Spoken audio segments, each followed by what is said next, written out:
design statement. Di sini saya akan menjelaskan design statement atau bisa juga disebutkan sebagai perencanaan desain. Nah, perencanaan desain di sini yaitu jembatan komposit. Jembatan komposit di sini memiliki dua lajur yang masing-masing lebarnya 3,5 meter. Yang mana jembatan ini berada di atas daerah banjir atau daerah yang rentan banjir yang biasa berada di tepi sungai. Nah, kemudian jembatan ini memiliki bahu jalan selebar 1 meter dan juga jalur berjalan kaki selebar 2 meter di setiap sisinya.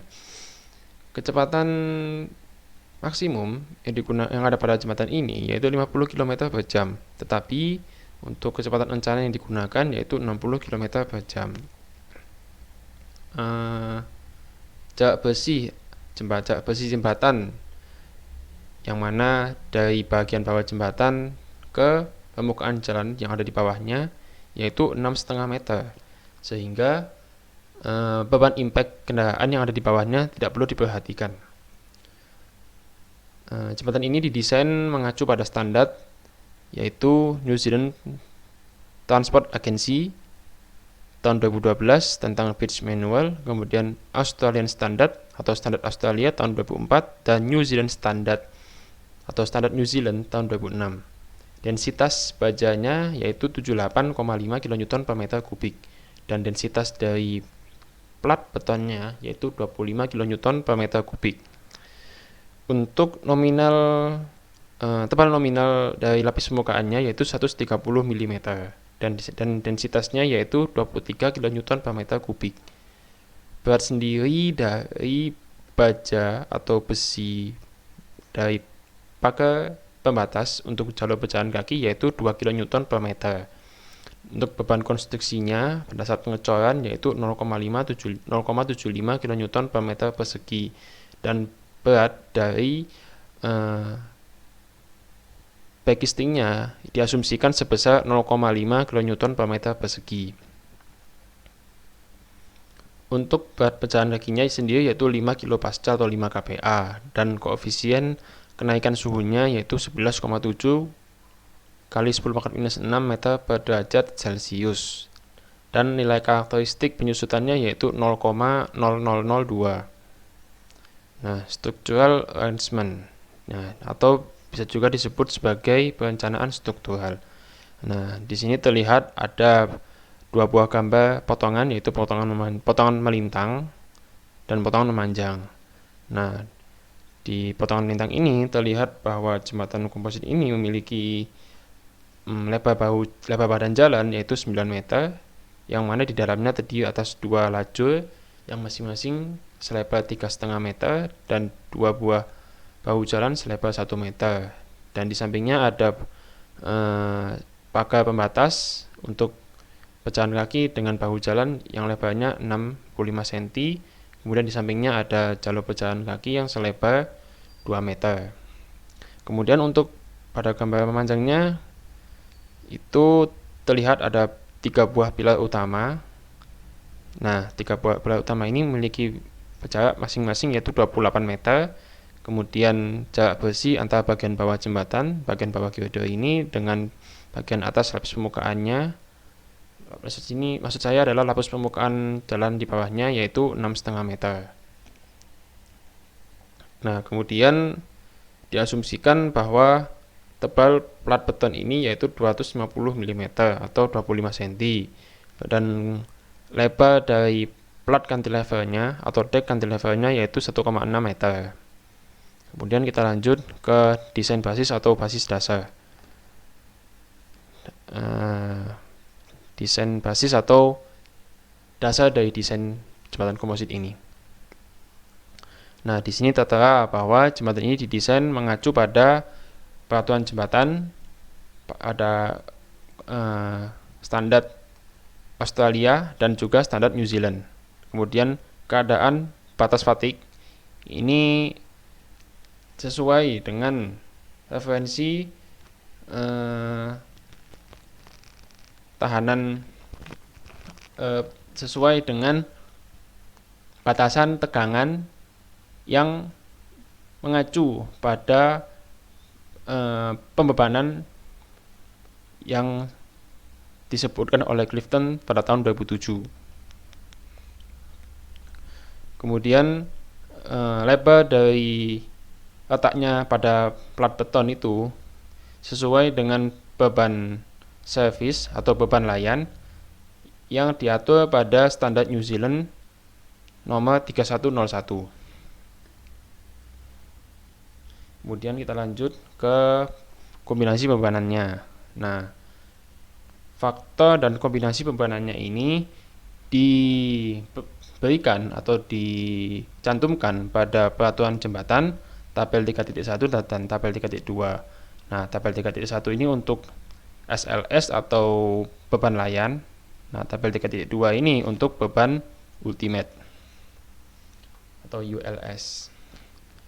Untuk faktor kekuatannya sendiri ini tertera yaitu macam-macam nilai kapasitas faktor reduksi untuk keadaan batas kekuatan yang mana diatur pada peraturan Australian Standard tabel 3.2 untuk baja dan juga New Zealand Standard untuk betonnya, tepatnya pada pasal 2.3.2.2. Kemudian kita lanjut pada properties dari material strukturnya. Nah, di sini terbagi menjadi dua, yaitu maksud saya terbagi menjadi tiga sebenarnya, yaitu ada besi untuk struktural, baja untuk struktural, dan ada baja tulangan. Kemudian yang terakhir ada beton. Nah, untuk baja struktural sendiri ini terdiri dari berbagai macam nilai FY ya. Nah, ini tergantung pada material sendiri. Nah, untuk material old section itu terbagi menjadi beberapa macam. Yang pertama untuk nilai FY 320 MPa dengan tebal untuk FY 320 MPa itu digunakan pada tebal kurang dari atau sama dengan 11 mm. Untuk FY 300 MPa ini untuk tebal antara 11 mm sampai dengan 17 mm. Dan FY 280 MPa ini untuk tebal yang lebih dari 17 meter. Kemudian untuk plat FY 320 MPa ini untuk tebal kurang dari sama dengan 8 mm. Untuk nilai FY 310 MPa untuk tebal antara 8 mm sampai dengan 12 mm. Untuk nilai FY 300 MPa digunakan pada plat dengan tebalan 12 mm sampai dengan 20 mm. Kemudian untuk nilai FY 280 MPa digunakan untuk tebal plat lebih dari 20 mm. Di sini ada tulisan bahwa desainer atau juga engineer mungkin saja menggunakan nilai atau menggunakan baja 350, kelas baja 350 untuk harga yang lebih terjangkau. Nah, untuk properties pada besi atau baja tulangan ini menggunakan nilai FY yaitu 500 MPa dengan modulus elastisitas yaitu 200 GPa. Nah, modulus elastisitas di sini digunakan untuk baja struktural maupun baja tulangan. Kemudian untuk betonnya sendiri menggunakan nilai FC yaitu 40 MPa dengan modulus elastisitas diatur pada standar New Zealand seperti berikut rumusannya. Atau juga bisa menggunakan nilai modulus elastisitas sebesar 32 GPa. Nah, kemudian persyaratan durabilitas untuk beton. Nah, untuk beton itu terbagi menjadi tiga, yaitu untuk lapisan yang kontak langsung dengan tanah itu menggunakan tebal 75 mm.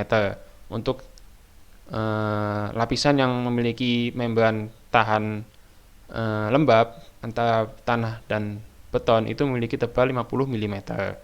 Kemudian selain dua di atas ini menggunakan ketebalan yaitu 40 mm. Kemudian untuk bajanya load combination ini dibagi menjadi dua, yaitu untuk beban layan atau beban servis dan juga beban ultimate. Ini tabelnya dan macam-macam load combinationnya seperti berikut. Nah, kemudian kita lanjut ke beban pada jembatan. Nah, permanent action atau beban permanen. Nah, di sini terbagi menjadi 4 ABCD. Yang pertama adalah beban sendiri karena elemen struktur, kemudian ada beban sendiri karena lapis permukaan, beban sendiri karena konstruksi pejalan kaki atau trotoar, kemudian beban sendiri karena pagar pembatas. Untuk lainnya bisa dilihat seperti berikut. Nah, kemudian ada beban konstruksi.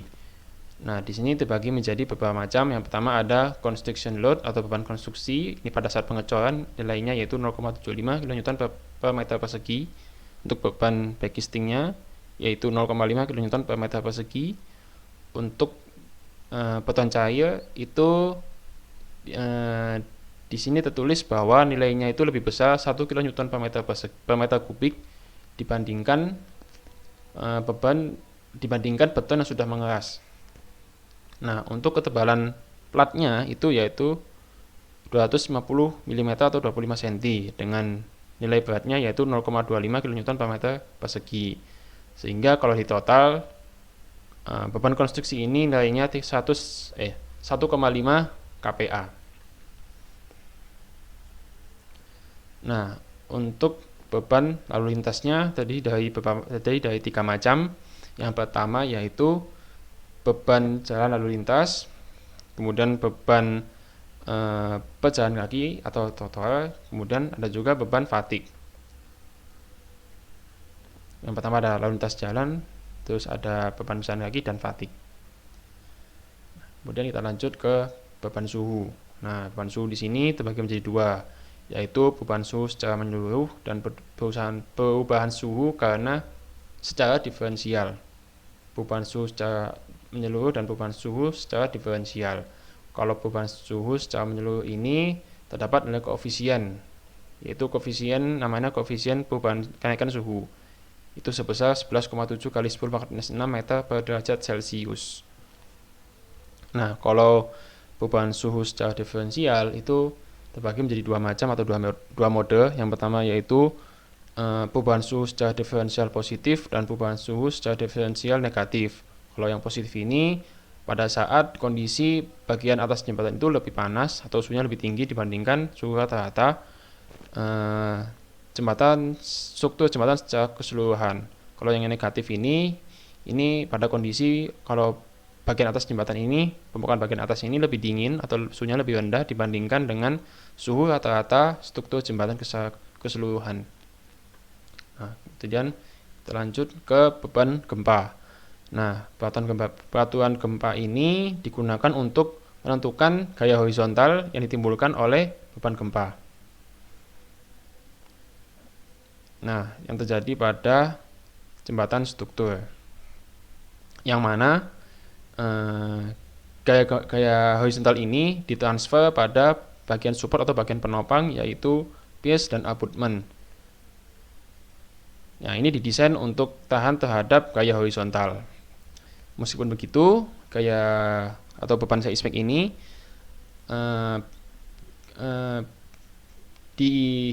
diabaikan karena nilainya sangat kecil atau masih dapat diterima oleh load pad sehingga ditransfer pada substrukturnya. Seperti itu intinya. Kemudian ini ada perencanaan girder dan juga penulangan plat. Nah, di sini terlihat tadi ada gambar potongan panjang ya, seperti yang di awal tadi. Nah, di sini ada lebar pier girdernya yaitu 12,6 meter. Kemudian ada tabel. Nah, di sini ada dua macam sebenarnya. Nah, itu ada 21,7 meter bentang girder dengan lebar 21,7 dan bentang girder dengan lebar 12,6. Nah, di sini tertera juga ada spesifikasi tulangan atas dan tulangan bawahnya. Kemudian ada spesifikasi girdernya seperti itu. Kemudian kita lanjut ke Nah, ini mengenai baloknya, penampang baloknya. Nah, di sini disebutkan bahwa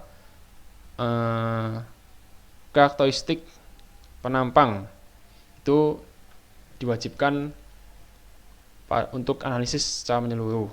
Maksudnya di sini adalah memperhatikan keefektifan penampang yang mampu terhadap gaya geser. Nah, kemudian di sini ada efek utama atau efek primer. Efek primer dari perbedaan suhu dan juga penyusutan. Nah, efek utamanya dari perbedaan suhu dan juga penyusutan ini dipertimbangkan pada desain. Nah, selain itu, efek sekundernya yang terjadi pada struktur juga karena distribusi momen dan reaksi tumpuan yang disebabkan oleh efek primer juga diperhitungkan. Nah, kita lanjut pada section terakhir yaitu shrinkage. Nah, shrinkage sendiri ini yaitu penyusutan.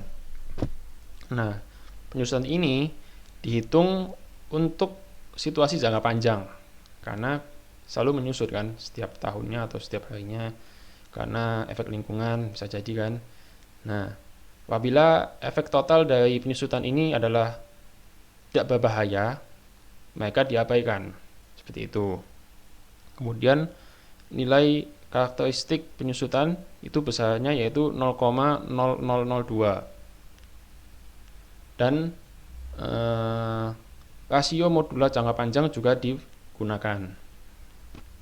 Kemudian efek dari penyusutan dan perubahan suhu secara diferensial diperhitungkan untuk beban layan pada balok komposit dengan penampang yang tidak kompak. Kemudian diperlukan perhitungan akan gaya geser longitudinal yang ditimbulkan oleh penyusutan dan perubahan suhu secara diferensial yang memberikan efek pada seluruh desain balok komposit secara beban layannya atau secara kelayanannya seperti itu. Kemudian di sini yang terakhir ada gaya geser longitudinal yang ditimbulkan oleh efek penyusutan dan perubahan suhu secara diferensial. Ini diperhitungkan pada desain penulangan longitudinal dan transversal pada plat beton tersebut. Seperti analisis global. Village model merupakan struktur yang dibuat dengan elemen longitudinal untuk girder komposit dan elemen transversal untuk slab beton. Untuk daerah retak di atas tumpuan tengah, 15% dari setiap bentang diberikan elemen komposit yang bersifat retak, tapi pada elemen transversal diberikan sifat tidak retak. Karena jembatan hanya ditompang pada tumpuan ujung, tidak ada diafragma beton yang disediakan di kedua abutmen. Dapat dilihat pada layar untuk elemen transversal memiliki jarak 3.500 mm, sedangkan untuk elemen longitudinal memiliki jarak 3.700 mm. Selanjutnya tahapan konstruksi. Diasumsikan bahwa dek akan dibeton dalam 2 tahap. Pertama seluruh bentang 1, lalu diikuti oleh seluruh bentang 2. Balok tepi akan dibeton setelah bentang 2. Oleh karena itu model analitik dipisah untuk tahap 1, semua pekerjaan baja beton basah dalam bentang 1. Tahap 2, struktur komposit pada bentang 1 dan beton basah pada bentang 2. Tahap 3, struktur komposit di kedua bentang. Tahap 4, struktur komposit. Hasil analisis merupakan nilai desain tindakan, yaitu setelah penerapan faktor beban yang sesuai pada nilai nominal tindakan. Untuk tahap pertama, yaitu beban sendiri pekerjaan baja, lalu beban sendiri beton pada bentang 1, lalu beban konstruksi pada bentang 1. Tahap 2, beban sendiri beton pada bentang 2, lalu beban konstruksi pada bentang 2. Selanjutnya, penghapusan beban konstruksi pada bentang 1. Tahap 3, beban sendiri tembok pengaman, lalu beban sendiri permukaan jalan, lalu beban sendiri konstruksi untuk pejalan kaki. Selanjutnya, penghapusan beban konstruksi pada bentang 2. Tahap 4, pemberian beban lalu lintas HN72. Nilai desain dari efek kombinasi.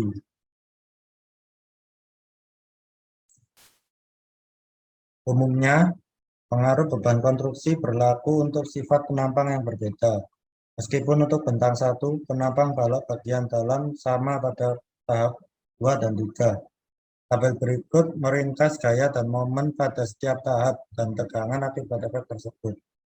Untuk penampang yang dipilih pada cross-section, menurut manual Pitts, kombinasi beban 5B adalah kasus beban paling kritis untuk tahapan konstruksi.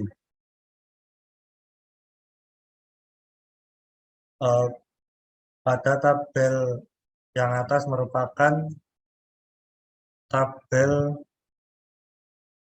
tegangan pada tiang. Selanjutnya, untuk tabel di bawahnya yaitu tabel tegangan pada sambungan. Lalu pemberian beban lalu lintas ditambah dengan beban konstruksi. Untuk tabel yang atas merupakan beban maksimum pada tiang, lalu tabel di bawahnya merupakan efek dari posisi sambungan. Lalu ada beban maksimum dari pembengkokan. Selanjutnya, maksimum atau geser maksimum.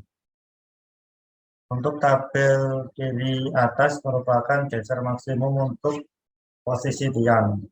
Lalu untuk kiri bawah merupakan geser maksimum untuk bentang girder. Selanjutnya untuk tabel kanan atas merupakan geser maksimum untuk posisi sambungan. Lalu yang kanan bawah merupakan geser maksimum pada abutment. Efek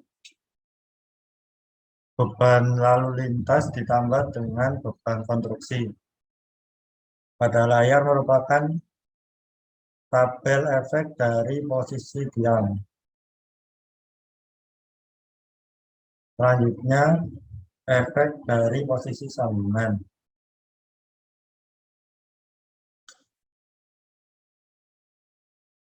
Selanjutnya yaitu verifikasi gelagar baja selama konstruksi. Balok yang dipasangkan rentan terhadap tekuk torsi lateral di bawah berat beton basah sebelum memeras dan menahan flank atas. Balok ditahan sebagian terhadap tekuk oleh rangka bracing antara masing-masing pasangan di 3 poin dalam rentang. Digunakan properti penampang kotor untuk verifikasi ketahanan tekuk. Dapat dilihat pada layar merupakan rumus evaluasi untuk penahanan lateral. Selanjutnya merupakan rumus dari verifikasi. F10. Verifikasi girder komposit. Dioging bending. Penampang komposit dioging tidak kompak. Ketahanan lentur desain elastis untuk balok konstruksi tergantung pada efek desain. Dari penampang F8.1 dan F8.2, momen desain pada penampang baja hanya sebesar 2.580 kNm dan total momen hogging adalah 11.574 kNm, yang berarti momen pada penampang komposit atau retak adalah 8.994 kNm. Tegangan dapat dilihat pada gambar di bawah ini.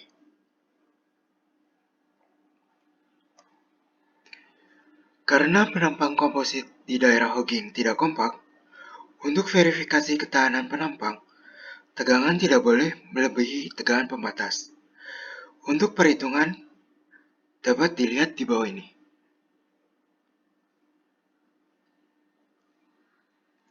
Selanjutnya, geser maksimum pada tumpuan. Geser maksimum di girder pada tumpuan pengaku adalah 1903 kN.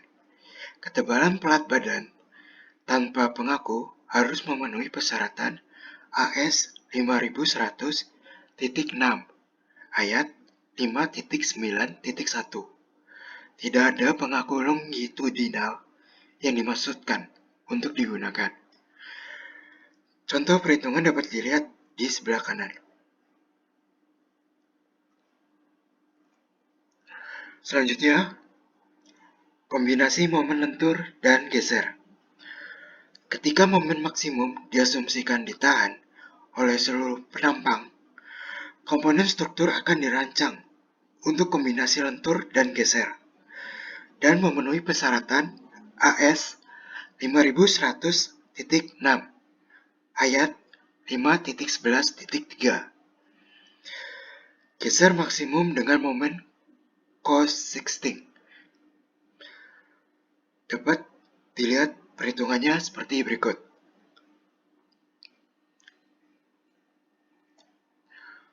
Oleh karena itu, kapasitas geser dari bahan cukup. Untuk meningkatkan kapasitas geser, pengaku badan melintang disediakan pada 1967 mm dari tumpuan, yaitu membagi panjang ke bracing pertama menjadi 3 panel. Pengaku badan pelantara memiliki luas yang memenuhi persyaratan dalam AS 5100.6 ayat 5.14.3. Berikut adalah perhitungannya. Juga, pengaku badan pelantara harus memenuhi persyaratan dalam AS 5100.6 ayat 5.14.5 untuk area momen kedua minimum di sekitar garis tengah badan. Berikut adalah contoh perhitungannya. Harap dicatat bahwa sambungan badan pengaku transversal perantara harus dirancang untuk menahan gaya geser desain persatuan panjang, yaitu Kn per milimeter, tidak kurang dari berikut. Selanjutnya, momen maksimum dengan momen cos-16. Perhitungannya seperti berikut. Lalu, momen lentur sagging. PNA, penampang komposit pada sagging seluruhnya berada di dalam pelat beton, sehingga ketahanan plastis dapat dimanfaatkan. Tahanan plastis jangka pendek dari penampang komposit adalah 0,9 dikali 13.220 sama dengan 11.898 kNm.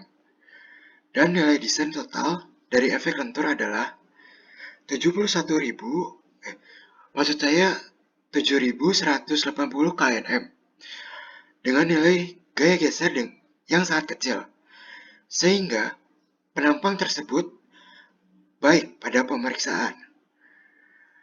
Dapat dilihat bahwa tegangan yang dihitung secara elastis dengan mempertimbangkan konstruksi secara bertahap juga baik seperti yang ditunjukkan pada gambar di bawah ini.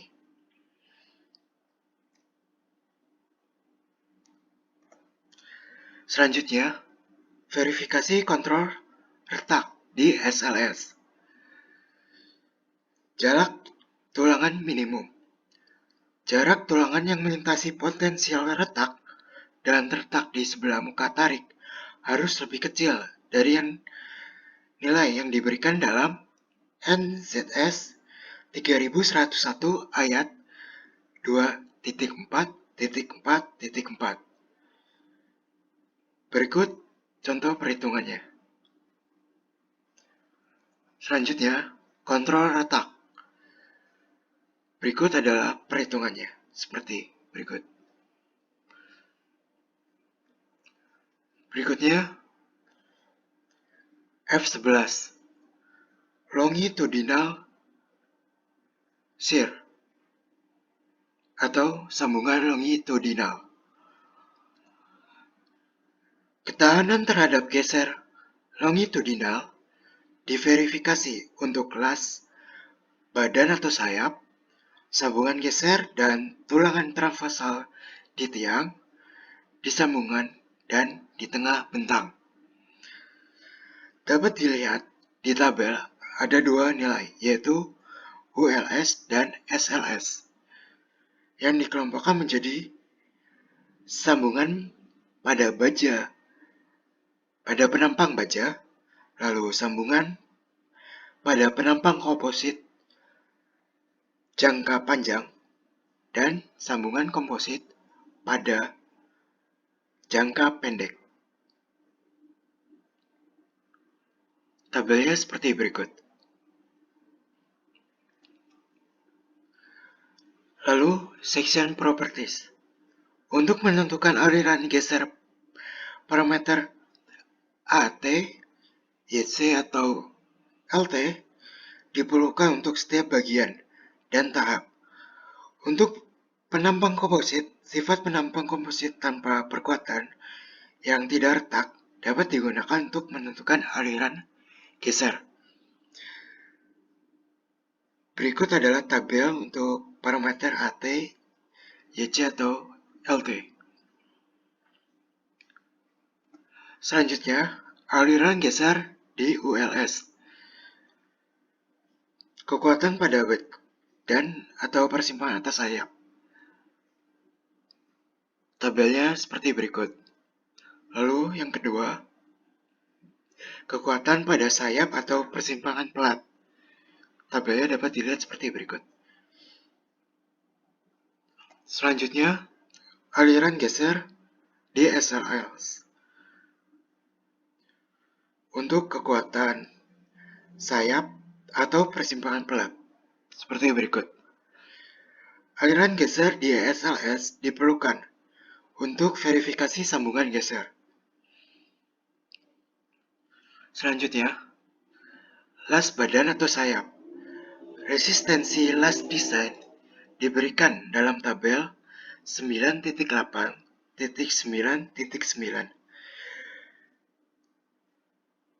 Dari tabel kapasitas desain AC 1999 untuk kelas fillet SP layer 6 mm, TW-nya sama dengan 8 mm. Resistensi dual las sama dengan 2220 kN per M, lebih besar dibanding 1762 kN per meter. Aliran geser pada sayap atas, maka aliran geser pada sayap bawah sedikit berkurang dan baik-baik saja dengan infeksi. Selanjutnya, sambungan geser. Geser sambungan stat berdiameter 19 mm diasumsikan panjang 150 mm dengan FU 410 MPa. Resistensi stat tunggal diberikan oleh AS 5100.6 ayat 6.6.4.4 yang lebih rendah dari perhitungan seperti berikut. Catatan, untuk tujuan mengevaluasi ketahanan kepala sambungan stat yang tertanam dalam pelat padat, modulus elastisitas beton dapat diambil sebagai EC sama dengan 5050 akar FCY. Dari analisis keandalan struktural yang dilakukan oleh HERA telah ditunjuk bahwa penggunaan nilai ini menghasilkan prediksi yang lebih mencerminkan ketahanan stat dalam pengujian fisik. Oleh karena itu, resistansi desain sambungan geser berkepala tunggal adalah seperti berikut. Gaya geser longitudinal akibat efek utama susut atau temperatur diferensial diasumsikan ditransmisikan melintasi antarmuka antara balok baja dan plat beton dengan sambungan geser di setiap ujung balok, mengabaikan efek ikatan. Dengan tidak adanya analisis yang lebih akurat, gaya pada sambungan dapat dihitung dengan mengasumsikan bahwa laju transfer gaya longitudinal bervariasi secara linear dari maksimum di ujung balok ke 0 pada jarak dari ujung yang sama dengan total lebar efektif plat. Sebagai alternatif, jika sambungan geser stat digunakan, laju transfer gaya dapat diasumsikan konstan pada jarak dari masing-masing ujung balok yang sama dengan 1/5 bentang balok.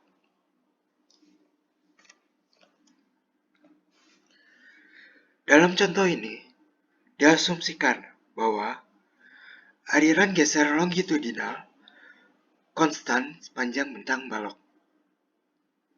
Contohnya seperti berikut. Konektor geser antara titik momen lentur negatif maksimum dan titik momen 0 yang berdekatan pada SLS harus memenuhi persyaratan dalam AS 5100.6 ayat 6.6.3.3. Untuk penyederhanaan, secara konservatif diasumsikan bahwa selubung momen negatif berada di dalam daerah penampang retak. Seperti berikut. Jika stat dikelompokkan dan diberi jarak pada jarak 150 mm di sepanjang balok untuk menyesuaikan dengan tulang transversal, maka deretan dari 3 stat memiliki resistansi desain seperti berikut. Sambungan geser telah dirancang untuk lokasi kritis, namun penghematan lebih lanjut dapat diwujudkan melalui penyesuaian jarak agar sesuai dengan permintaan sepanjang girder. Terakhir, tulangan transversal. Pertimbangan tulangan transversal yang diperlukan untuk mentransfer tahanan geser penuh dari stat yaitu 1026 kN per M serta aliran geser ULS maksimum yaitu 1028 kN per M. Untuk bidang geser kritis di sekitar stat, ditunjukkan titik-titik di atas. Tahanan geser diberikan oleh 2 kali luas batang bawah. Tahanan geser desain tulangan transversal diberikan oleh AS 5100.6 ayat 6.6.5.2 sebagai berikut. Jenisnya adalah F12 sambungan pada gelagar. Gaya-gaya yang terjadi pada gelagar adalah gaya momen hogging, gaya geser, dan kemudian momen lentur. Namun momen lentur di sini besarnya lebih kecil dari momen Hooking maksimum. Dan ini adalah tabel dari nilai-nilai pada sambungan gelagar.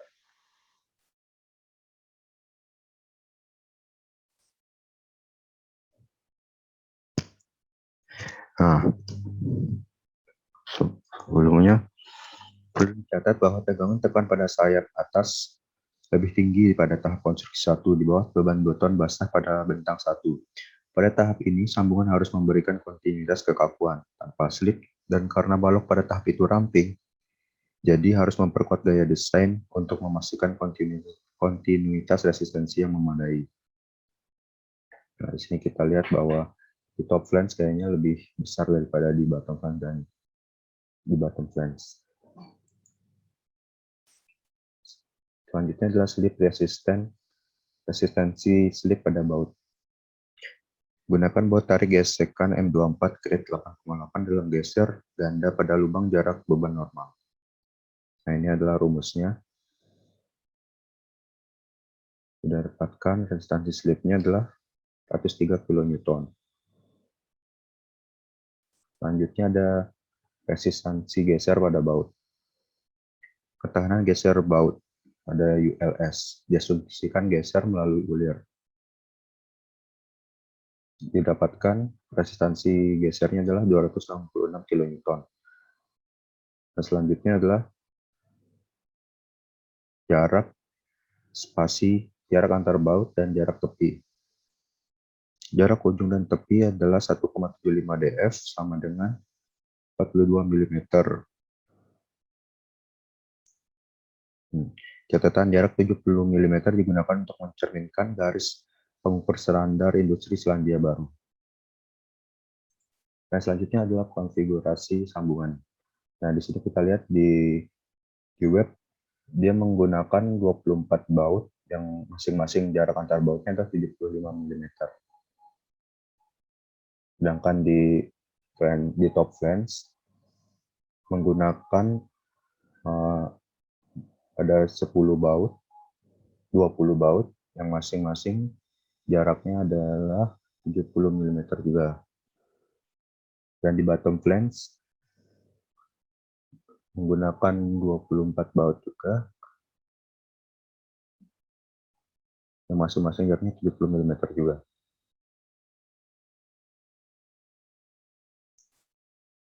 Nah, di sini panjang plat penutup pada top flange ini cukup pendek, sehingga konektor geser tidak perlu dilas ke plat penutup.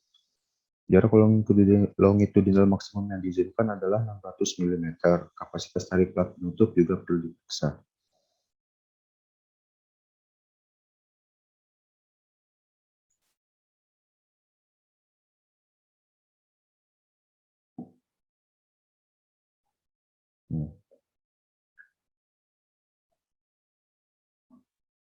Selanjutnya di sini adalah modulus sama dengan 1950 meter.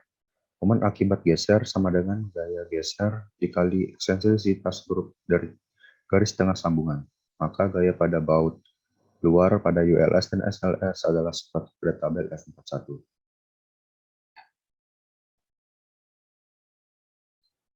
Lanjut ke F13 bracing.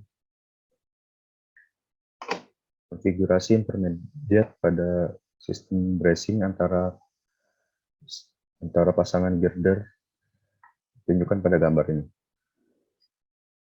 Asumsikan penggunaan 125 kali 125 kali 10 bagian sudut di sini bracing digunakan untuk memberikan stabilitas di bawah beban konstruksi. Tegangan pada top flange adalah sama dengan 178 MPa, sedangkan di bottom flange adalah 124 MPa. Bagaimanapun maksimum gaya di flange adalah ini, didapatkan 79 kN. Ketahanan tepuk dari diagonal 3100 mm cukup memadai untuk gaya ini, dan sambungan ujung dua baut juga memadai. Selanjutnya Ini ada nilai fatigue.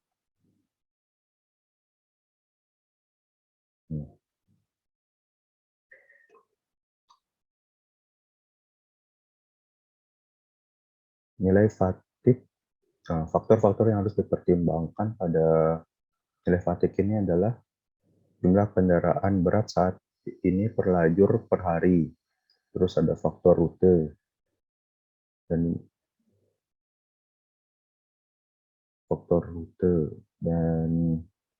dan ini syarat-syarat ini bisa dilihat lebih jelasnya di PDF.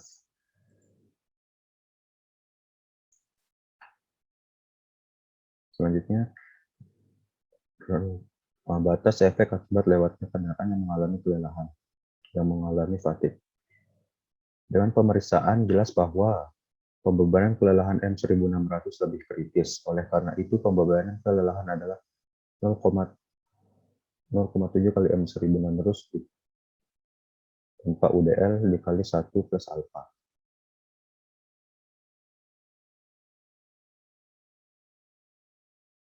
Di sini ada tabel worst bending effect. Dan juga ada tabel worst shear effect.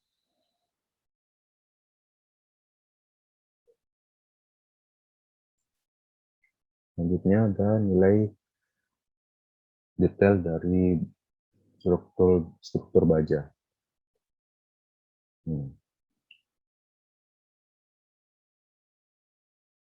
Di top flange dapatkan nilai 17 MPa, di bottom flange 22 MPa. Penilaian kelelahan tidak diperlukan karena ASF 22 MPa kurang dari 927 MPa. Nilai fatigue tidak diperlukan, namun perhitungan rinci disertakan frekuensi. Kategori detail terburuk yang mungkin berlaku adalah untuk plat bantalan yang bilas ke bagian bawah flange bawah, yang untuk plat flange dengan tebal lebih dari 25 mm adalah kategori 36. Nilai desain kekuatan adalah FFC adalah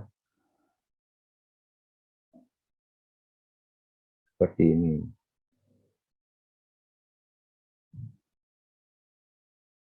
Karena FRNC lebih kecil daripada FRC, maka desain ini adalah oke.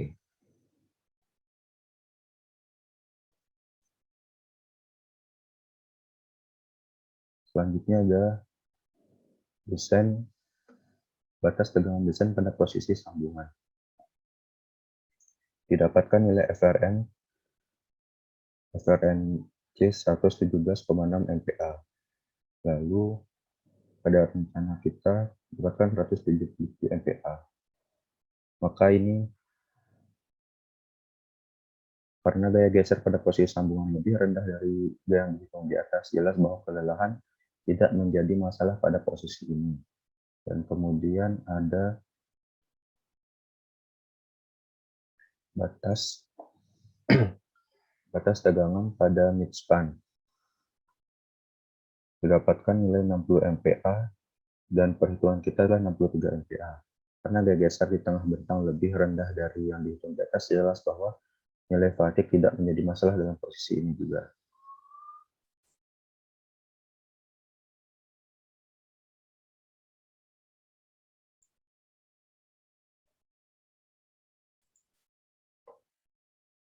Nilai tegangan geser bisa dilihat seperti ini.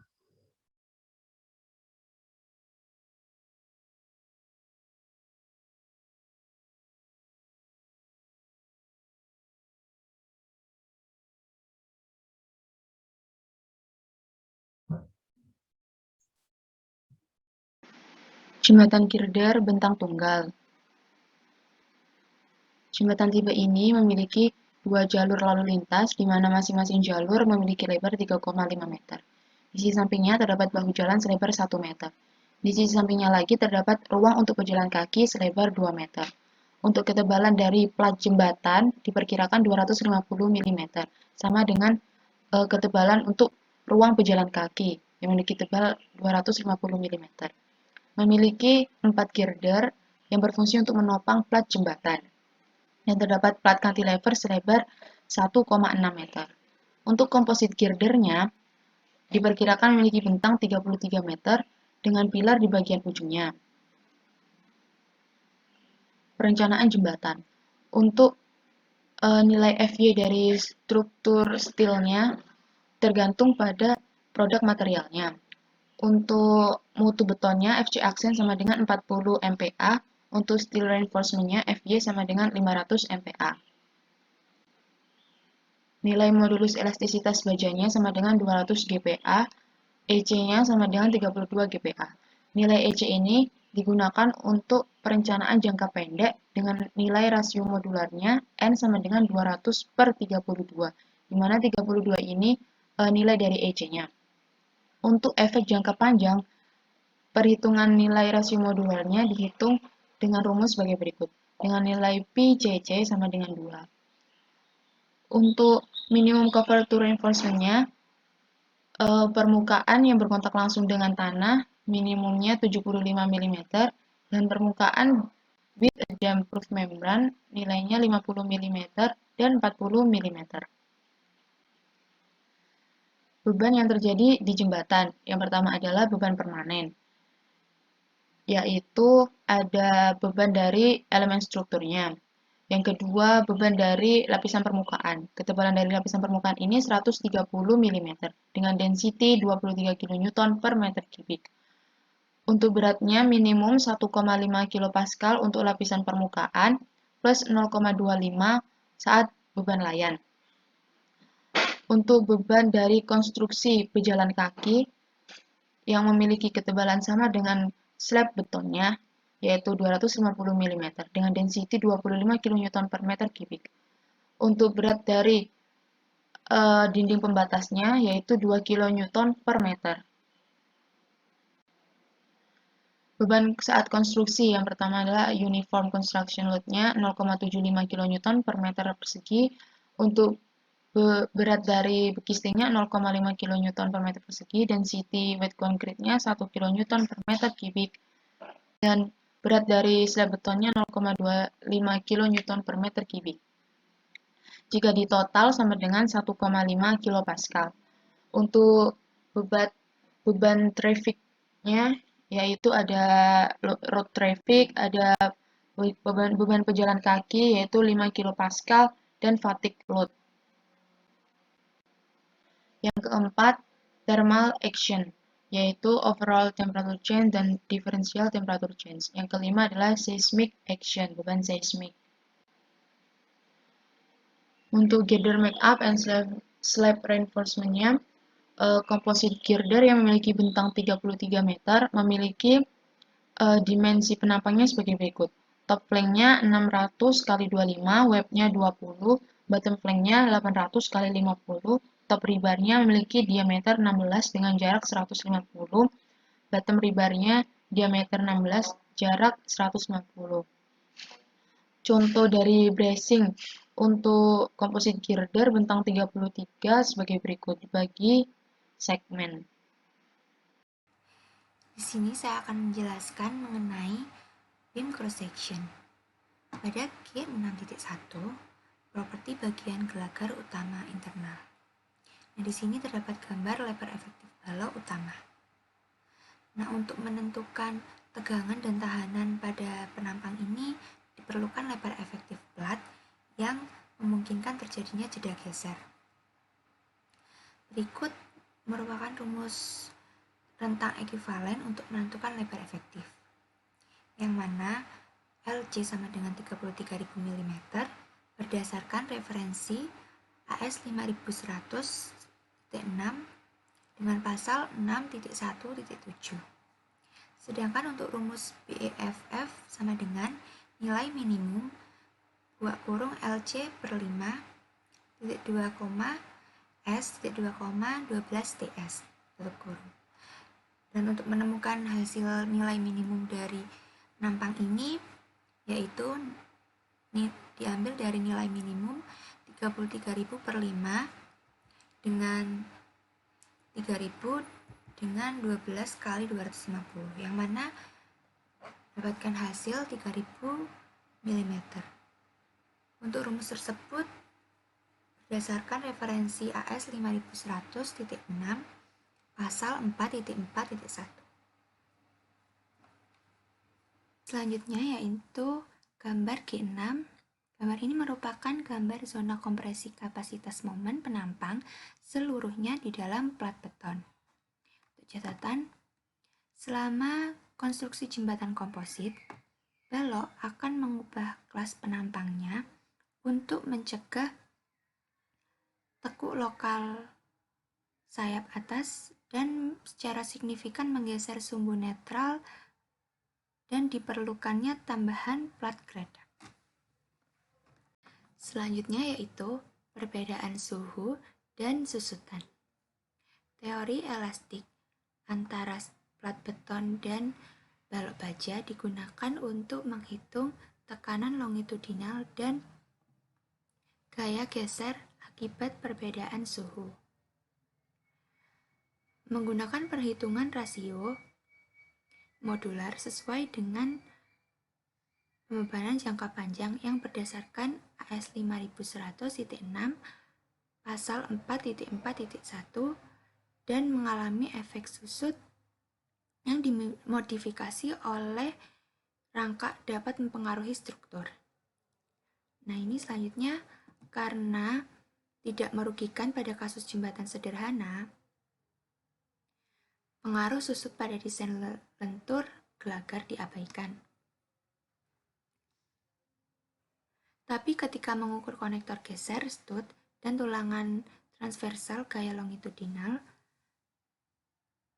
efek utama penyusutan dan perbedaan suhu juga diperhitungkan. Selanjutnya yaitu perbedaan suhu. Modulus beton jangka pendek digunakan untuk perhitungan efek primer, yang mana EC atau modulus elastisitas C sama dengan 32 GPa dan modulus elastisitas S sama dengan 200 GPa. Untuk menghitung tegangan sebagai modulus elastisitas waktu regangan, kemudian menentukan gaya dan pusat gaya untuk daerah penampang. Momen-momen pengekangan ada pada bagian dalam balok karena sudah tercatat perbedaan suhu dalam panduan jembatan, yakni T sama dengan 32 dikurangi 0,2 derajat Celcius, kemudian D sama dengan 50 mm, dan T suhu sama dengan 22 derajat Celcius. Selanjutnya yaitu susutan. Untuk situasi rasio modular jangka panjang digunakan untuk menghitung efek dari susutan. Nah, untuk nilai karakteristik susutan ini memiliki nilai 0,0002. Dan ini merupakan tabel dari temperatur dan penyusutan yang diinduksi kekuatan pengekangan. Yang tertera di sini. Kemudian selanjutnya yaitu analisis global. Analisis global ini terbagi menjadi 3. Yang pertama, Greeley model. Dan ini merupakan contoh gambar dari Greeley model. Selanjutnya yaitu tahapan konstruksi. Pada tahapan konstruksi terbagi menjadi 3 tahap. Yang pertama yaitu pekerjaan baja dan beton basah. Untuk yang tahapan kedua yaitu desain komposit dan berat balok yang berlaku. Ini properti bagian jangka panjang. Sedangkan pada tahap ketiga yaitu desain komposit, namun pada properti jangka pendek saja. Selanjutnya yaitu hasil analisis. Nah, hasil analisis ini tidak dengan model sehingga tidak boleh dianggap pasti. Selanjutnya yaitu nilai desain dari efek tindakan gabungan. Yang pertama yaitu pengaruh beban konstruksi. Nah, untuk efek beban konstruksi hanya berlaku untuk penampang balok yang berbeda. Kemudian yang kedua itu pengaruh beban lalu lintas ditambah beban konstruksi. Untuk menentukan penampang komposit dengan jangka pendek di tengah bentang merupakan hasil dari efek aksi lalu lintas. Sekian presentasi dari saya, kemudian akan dilanjutkan oleh teman saya. Saya akan menjelaskan perhitungan selanjutnya. Verifikasi atau pembuktian bare steel girder selama konstruksi. Balok ditahan sebagian terhadap tekuk oleh rangka bracing, maka harus diverifikasi ketahanan tekuknya. Pertama, mengevaluasi pengekangan melintang. Jika panjang segmen di antara brace memenuhi persyaratan ini, maka MB sama dengan MS. Pada rumus ini, segmennya adalah penampang I yang flange-nya tidak sama. Dari perhitungan, tidak memenuhi persyaratan yang ada sehingga MB tidak sama dengan MS, maka dipergunakan persamaan yang ini. Karena dari perhitungan sebelumnya tidak memenuhi, maka dipergunakan persamaan yang kedua. Ini data perencanaannya. Dari perhitungan, MB lebih besar dari momen lentur desain, maka digunakan MB sama dengan 6.350 kN/m. Verifikasi gelagar komposit. Ini diagram kondisi lentur di gelagar utama. Terdapat 3 kondisi elastis saat diberi beban. Pada diagram yang atas ada tegangan tarik atau positif dan bawah adalah tegangan tekan atau negatif. Yang pertama, kondisi ketika hanya ada steel beam saja, garis netralnya di sini. Kondisi kedua, penampang sudah jadi dan menjadi satu dengan penampang baja, tetapi masih di awal pemakaian. Garis netralnya di sini. Tahanan lenturnya sebesar 22 Newton per mm². Kondisi ketiga, umur beton sudah lebih lama, garis netralnya di sini. Tahanan lenturnya sebesar 36 Newton per mm². Selanjutnya, geser memanjang. Ketahanan terhadap geser memanjang diverifikasi untuk las pada web atau flange, penghubung geser dan tulangan melintang pada tumpuan dan di tengah bentang. Yang pertama, pengaruh untuk geser maksimum itu ada ULS dan SLS. Kedua, besaran penampang. Diperhitungkan pada penampang baja, jangka panjang dan jangka pendek. Yang ketiga, aliran geser ULS. Dihitung gaya pada sambungan flange atas atau web, gaya pada sambungan pelat atau flange. Keempat, aliran geser di SLS. Ada gaya pada sambungan flange atau pelat. Yang kelima, las pada web atau flange. Hambatan las desain dapat dilihat pada tabel ASI tahun 1999. Diperoleh tahanan 2 lasan lebih besar dari gaya pada sambungan web atau flange atas, maka memenuhi. Yang keenam, penghubung geser. Nilai hambatan satu shear connector diambil dari nilai terkecil 2 rumus ini. Diasumsikan bahwa aliran geser memanjang konstan sepanjang bentang balok, maka ini persamaannya. Dari perhitungan ULS lebih besar dari UL, maka memenuhi syarat. Yang ketujuh, tulangan melintang. Ini adalah bidang geser kritis tulangan melintang. Pada gambar, ini adalah steel, kemudian ini adalah shear connectornya, dan ini tulangan melintangnya. Dari rumus tahanan geser desain tulangan melintang, dipilih nilai terkecil. Dari hasil yang diperoleh, tahanan geser desain persatuan panjang lebih kecil dari tahanan geser rencana, maka memenuhi. Pendekatan fatik. Perkiraan fatik dimaksud untuk membuktikan bahwa kemungkinan selamat yang diperlukan oleh struktur dicapai dengan spektra beban yang bekerja. Ada 2 beban dasar untuk desain fatik. Pertama, pemuatan gandar berat A160. Kedua, muatan lalu lintas bergerak individu M1600.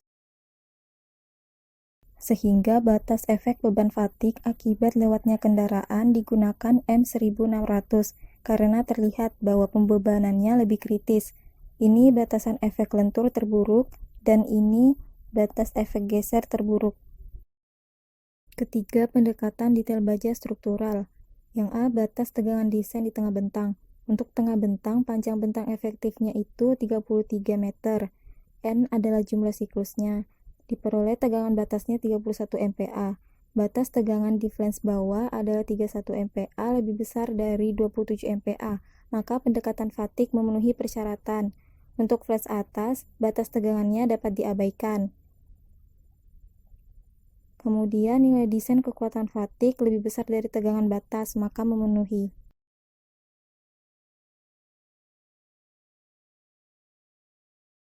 Keempat, pendekatan sambungan geser. Dihitung geser pada tumpuan, kisaran gaya geser vertikalnya itu 336 kN. Di pilar ada stud berdiameter 19 mm dalam dua baris dengan jarak 200 mm. Hasil akhirnya, dari perhitungan, kekuatan fatik atau stud geser lebih besar dari batas tegangan desain untuk tegangan geser, maka memenuhi. Kesimpulannya, tahanan tekuk, lentur, dan geser, kemudian beban fatik, telah memenuhi persyaratan yang ada, maka perencanaan jembatan aman digunakan.